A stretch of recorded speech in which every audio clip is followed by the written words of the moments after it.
Hi guys, Rachel CPR here. Today I wanted to record this video for motivational cleaning of the refrigerator. The refrigerator is the hardest thing for me to clean, and so I decided to record this. I was actually on my way out the door to go for a walk, and then I realized when I went to get a little something to bring with me to drink that it was time for me to stop and clean my refrigerator because I had to go to the grocery store later on that day.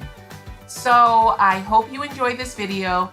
I did not show how I cleaned the insides of the bins in my refrigerator, but I basically just soaked them with baking soda and then rinsed and put them back in. Putting them back in is always a chore because I never remember where everything started off, but they got back in eventually. This was a weird angle that I was filming from, but I hope you enjoy this video anyway. I know I enjoy cleaning videos because they really motivate me to clean whatever it is that I have to clean, and they also give me great tips on the different ways that people clean, and so I thought I would record this. So I hope you enjoy this video, and I'll talk to you again soon. Bye!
So these are the results from today's cleaning, and I'm really happy with it. This is the way our refrigerator should look all the time, because we don't stockpile a lot of items in our refrigerator because we tend to just push things to the back and we forget about them, even if it's something that we would like to eat. Because of the type of diet that we eat, we just have to make many stops to the supermarket throughout the week, and so this is the way our refrigerator should look on a daily. The only thing that's really missing is any kind of cold treat for my children, and that will come a little bit later this week because there's a sale that will be happening. So this is pretty much it, and I hope this is a video that you like, and if you do, please remember to give it a thumbs up so that I know that you would like to see more videos like this, and I will talk to you guys again very shortly. Bye, guys.